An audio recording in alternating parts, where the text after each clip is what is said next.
శూన్యం నుంచి సునామీ సృష్టించిన నాయకుడు కేసీఆర్. త్రివిక్రమ్ శ్రీనివాస్ గారు అని ఒక రైటర్ ఉన్నారు, భరత్ రైటర్ డైరెక్టర్. ఆయన ఒక మాట అన్నారు ఫేమస్గా, అందరూ చరిత్ర సృష్టిస్తారు, కేసీఆర్ గారు జియోగ్రఫీ కూడా సృష్టించారు అని. నిజంగా కూడా కేసీఆర్ గారు మరి దశాబ్దాల ప్రజల కళ నెరవేర్చడమే కాదు, శూన్యం నుంచి సునామీ సృష్టించి అసాధ్యం అనుకున్న దాన్ని సుసాధ్యం చేశారు. మీ ఒపీనియన్ ఏముండే అప్పుడు తెలుగుదేశం పార్టీ నుంచి బయటికి రిజైన్ చేయమన్నారా వద్దన్నారా? నేను అప్పుడు ఇక్కడ లేను, నేను చదువుకుంటున్నాను. సో నేను ఎక్స్టెన్సివ్గా మాట్లాడే అవకాశం అయితే రాలేదు. నేను అప్పుడు 2001లో అప్పుడే అయిపోయింది, నా MBA అయిపోయి ఉద్యోగం ప్రారంభించిన నేను. కాబట్టి నాకు వ్యక్తిగతంగా వాళ్ళు వీళ్ళు చెప్తే తప్ప నేను అప్పుడు తెలుసు కదా, అమెరికా నుంచి ఫోన్ కాల్స్ అంటేనే అప్పుడు పెద్ద కథ. ఇప్పుడంటే ఏముంది, ఫేస్ టైంలో పెద్ద అదే అంటున్నా, పెద్ద కథ అది. సో అంత ఎక్కువగా మాట్లాడే అవకాశం నాకు రాలేదు. ఆ మధ్యలో నేను ఇండియాకు కూడా రాలేదు. సో ఏం జరుగుతుంది అనే దానికంటే కూడా కొత్తగా ఒక పార్టీ వస్తోంది, తెలంగాణ సాధన అనే ఒక ఎజెండాతో అనే అంశంలో చాలా ఇంట్రెస్టింగ్ అనిపించింది, ఎక్సైటింగ్గా ఇంట్రెస్టింగ్గా ఉండే. బట్ ఎస్, అనుమానాలు ఉండే, అవుతుందా, ఇది రిస్క్ ఏమో, ఇవన్నీ ఉండే. తప్పే, అబద్ధం ఎందుకు చెప్తాను కానీ రిస్క్ ఏమో అనే ఒక ఫీలింగ్ కూడా ఉండే. కానీ అల్టిమేట్గా మాత్రం మా నాన్నగారు ఏది తీసుకున్నా అల్టిమేట్గా ఆయన పూర్తిగా లీనమై పనిచేస్తారు కాబట్టి ఒక విశ్వాసం కూడా ఉండే, maybe he's the one who is going to succeed అని. సో అంటే అప్పటికైతే మీ ఒపీనియన్ తీసుకునే పరిస్థితి లేదు, ఎందుకంటే మీరు రాజకీయాల్లో న్యాచురల్లీ నేను అప్పటికి ఎంత, నా వయసు 26.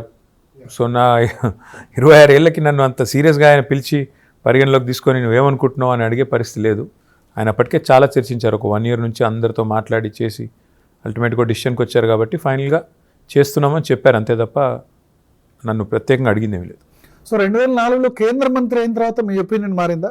నేను మళ్ళీ చెప్తున్నా భరత్, 2001లో పార్టీ పెట్టినప్పుడు కానీ తదనంతరం కానీ ఈ రోజు కానీ, if you ask me what is the most glorious achievement అంటే అసలు మొత్తం 25 ఏళ్లలో మీరు సాధించింది ఏంటి అంటే 2009 డిసెంబర్ 9 ప్రకటననే పీక్. ఆ తర్వాత దాన్ని అల్టిమేట్గా బిల్లు పాస్ అయ్యి తెలంగాణ రాష్ట్రం ఏర్పడడం అనేది ఒక సాంకేతిక అంశం 2014లో. కానీ 2009 December 9 was the pinnacle of TRS. సరే, తర్వాత అధికారంలోకి వచ్చి ఉండొచ్చు, అంతకుముందు కేంద్ర మంత్రి కావచ్చు, తర్వాత ముఖ్యమంత్రి కావచ్చు కేసీఆర్ గారు. కానీ నన్ను అడిగితే కేసీఆర్ గారి బయోగ్రఫీ రాయాల్సి వస్తే దాని టైటిల్ నా దృష్టిలో మళ్ళీ చెప్తే వాడన్నా కొట్టేస్తారు, అది ఇప్పుడు చెప్పనులే. కానీ అల్టిమేట్గా నన్ను అడిగితే మాత్రం the pinnacle of KCR's achievement is December 9 ప్రకటన. దేశ రాజకీయ వ్యవస్థను ఒప్పించి మెప్పించి వాళ్ళ మెడలు వంచి తెలంగాణ ఇస్తున్నాము అని భారత ప్రభుత్వంతో చెప్పించడమే అతిపెద్ద విషయం. సో November 30 నుంచి December 9 వరకు మీ ఫ్యామిలీకి చాలా టఫ్ టైం. దీక్షా దివస్ ఇప్పుడు ఏదైతే పాటిస్తున్నారు కదా, November 29 స్టార్ట్ చేశారు కదా, 29 December 9 చాలా టఫ్ టైం. నేను కూడా అప్పుడు ఢిల్లీలో ఉన్నాను. అంటే నిరాహార దీక్ష అంటే ఆయన హెల్త్ దృష్ట్యా లేకపోతే వేరే వాడి దృష్ట్యా మీ ఫ్యామిలీ మెంబర్గా వేరు, పొలిటికల్ లీడర్గా వేరు, మీరు అప్పటికే ఎమ్మెల్యేగా అయ్యారు.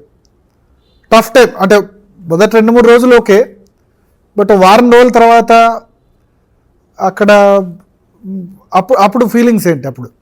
అంటే నిజంగా కూడా ఆ టైం ఒకసారి వెనక్కి తిరిగి చూసుకుంటే ఆ 11 రోజులు ఒక అరుదైన సందర్భం. కేసీఆర్ గారు చావో రేవో తేల్చుకుంటాను, ఇక నాకు అయితే కేసీఆర్ శవయాత్ర లేకపోతే తెలంగాణ జైత్రయాత్ర, ఇది ఆయన ఇచ్చిన స్లోగన్. ఫస్ట్ ఇది కూడా మళ్ళీ కేసీఆర్ గారు ఏదైనా నిర్ణయం తీసుకునేటప్పుడు ఒక పార్టీ అధ్యక్షుడిగా ఆయనకి పార్టీ సహచరులతో మాట్లాడే అలవాటు ఉంది తప్ప మాకు చెప్పేది అంతే, ఈ నిర్ణయం తీసుకున్నాను నేను ముందుకెళ్ళిపోతున్నాను. అట్లా మాకు కూడా చెప్పారు అంతే, డిసిషన్ తీసుకుంటున్నాను ముందుకెళ్తున్నాను. ఆఫ్కోర్స్ అందరం కూడా ఆయన ఒక నిర్ణయం తీసుకున్న తర్వాత ఎవరం కూడా దాన్ని వ్యతిరేకించే పరిస్థితి కానీ ఇంకోటి కానీ ఉండదు.